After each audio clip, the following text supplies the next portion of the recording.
afterwards, a woman approached me. She told me that her mother had been confirmed at St. Mary's like my father had. And then she said, "I've hated my mother for 40 years. Kind of shocking to me. Then she said, "My mother was a perpetrator." And then she told me that in 40 years of worshiping and attending church there almost every Sunday, this was the first time she ever heard anything mentioned from the pulpit about the Nazi era. For 40 years, this woman had been coming to church bearing a toxic mix of hate and anger and shame and guilt without ever once hearing that the reality that was eating away at her was connected to anything going on in church. No one wanted to open the tomb of the past.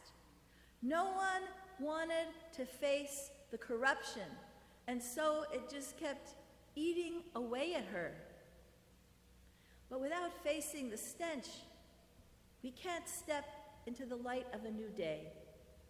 We can't be raised up as part of God's new creation.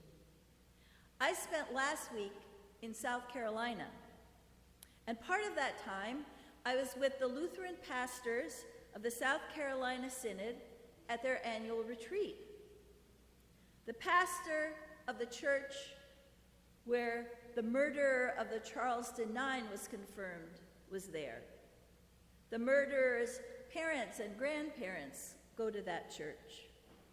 Pastors who went to seminary with the murdered Reverend Clementa Pinckney and the murdered Reverend Daniel Simmons were there. I listened as they reflected with their bishop on the need for their churches to face their history of racism. And they spoke of the terribly stubborn resistance that they encounter to this in many places. I went to our Lutheran seminary in Columbia, South Carolina, and saw an old friend, Dr. James Thomas, the only African-American professor on the faculty there, who told me that he met resistance. He had a group of books for a class he was speaking.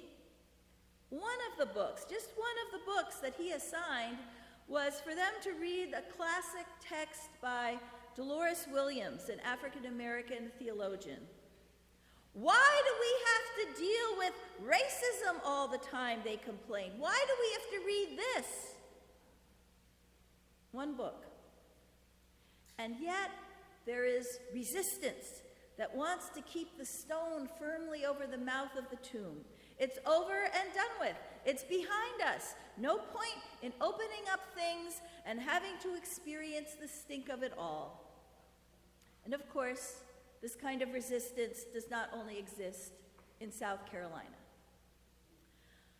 But whatever the reasons for fearing and protesting the removal of the stone, Jesus comes and insists, "Take away the stone.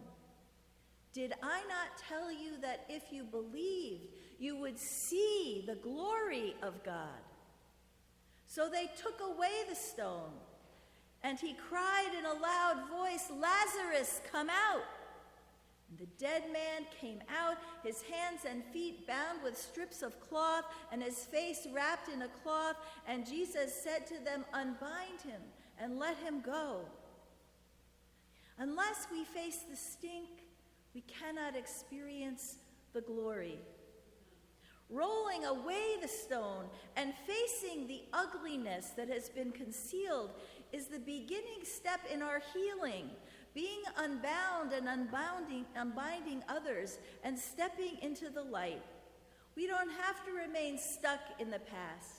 We're not bound by the prejudices of others or by our own complicity in wrongdoing, our own sins and betrayals. We're not bound to wear the dehumanizing labels imposed by those who don't see us and love us as unconditionally as God does.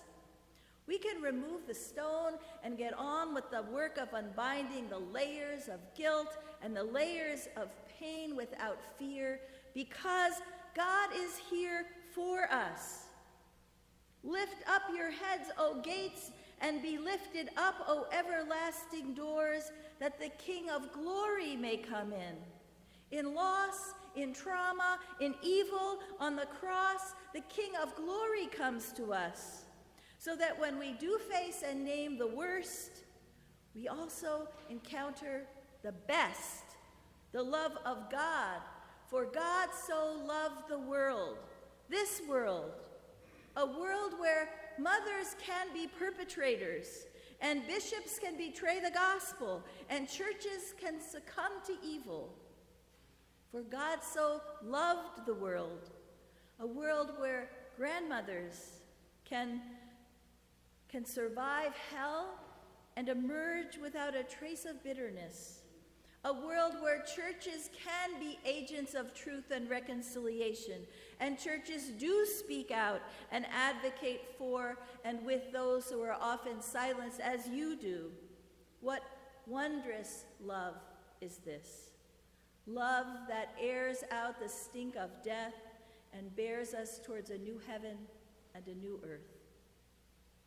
When the heavy stone of silence was rolled away and my own hidden family history was unbound and able to come into the light of day, guess what else I learned about my grandfather, Moritz? I learned that his Hebrew name at birth was Moses Lazarus. He was there all along in the story. But the point is, we're all there in the story, whatever our name is. Lazarus, come out, unbind him, unbind her, and let them go. Amen.